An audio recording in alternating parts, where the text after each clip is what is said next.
Hello, everybody. Scott Golden here with the Golden Opportunities Coaching YouTube channel. Welcome to those of you who are new. Actually, this is Pro Wrestling Logic, but might as well plug Golden Opportunities while we're here. If you're looking for life, business, relationship coaching, would love to be of assistance to you in that way. Hopefully, be somewhat helpful. Anyway, as we continue to move forward, as we continue to get somewhere useful, this is the September 1st, 1991 edition of the Wrestling Challenge Review Series. Basic stuff, as it were. Not that there's anything wrong with that. We continue our foray into moving forward here through Wrestling Challenge. We get through the end of September, at least here, and then we'll go back to 1994. Much prefer 91 over 94 just because the quality of wrestling is better, and also because at the end of the day, just that's more my speed. Anyway, September 1st, 1991, right after SummerSlam, and as we continue to move forward, Survivor Series season, always a flat season for the WWF. Not much happens, although this particular year, we see the debut of Ric Flair around this time. But hosted by Gorilla Monsoon, Bobby Heenan, and it's announced that Jim Neidhart's no longer in the broadcast booth because he couldn't stand being around Heenan any longer. Also includes post-SummerSlam report hosted by Gene Okerlund, showing footage of Hulk Hogan and Sid Justice celebrating together following the match made in hell. The Mountie being sent to jail, Bret Hart, kind of defeating Mr. Perfect for the title, and still photos of the wrestling reception following the process here. Natural Disasters with Jimmy Hart defeats Bill Pierce and Sonny Blaze, 256. Typhoon manages to pin Pierce after a splash, falling sit-down splash from Earthquake. Punches, kicks, and a power slam by Earthquake. Typhoon with splash in the corner. Basically, they use the whole idea that their size is going to give them every advantage they need, and to be fair, it pretty well does. We go to Koko B. Ware against Pete Doherty. The Duke of Dorchester falls to a ghetto buster here in 1991.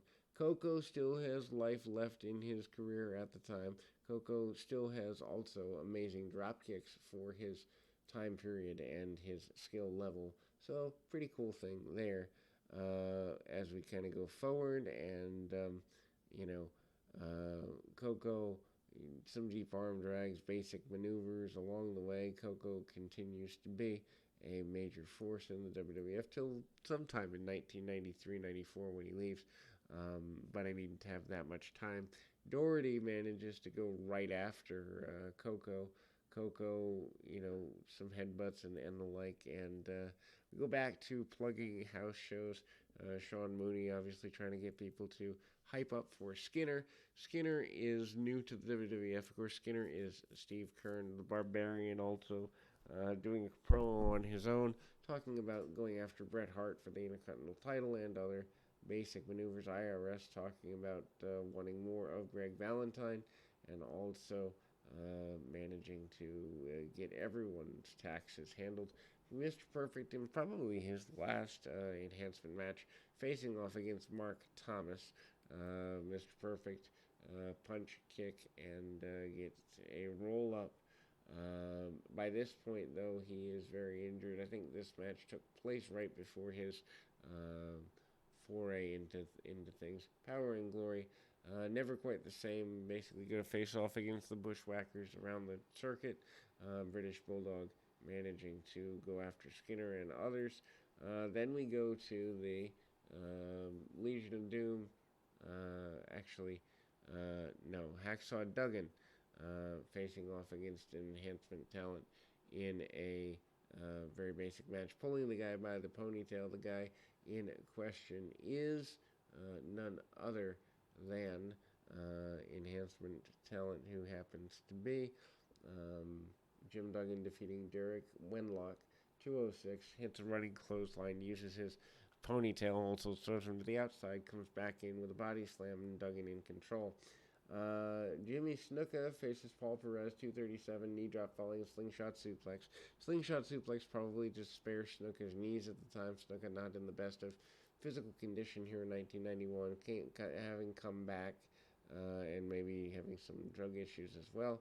Barbershop is brought out here. Virgil basically says that he is now the $1 Million champion. He is happy with that. He put DiBiase in his place, and he is a man. He's a man that deserves respect. Virgil's not going to give the belt back without a clear fight. Again, Paul Perez and the Jimmy Snuka. Snuka hits the backbreaker, a couple of suplexes, and the slingshot suplex giving him the victory.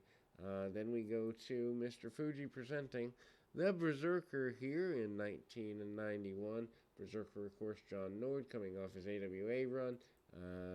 Berserker, not a guy who wants to take too many backward steps by any stretch of the imagination, and doesn't. Berserker with Mr. Fuji defeats Ray Garcia via countout after throwing his opponent out to the floor. 251, punches, kicks, running kick, and the forward falling slam, and then the toss out to the floor gives him the advantage pretty aggressively here, and we will see where things go from here. We'll be back with more right after this.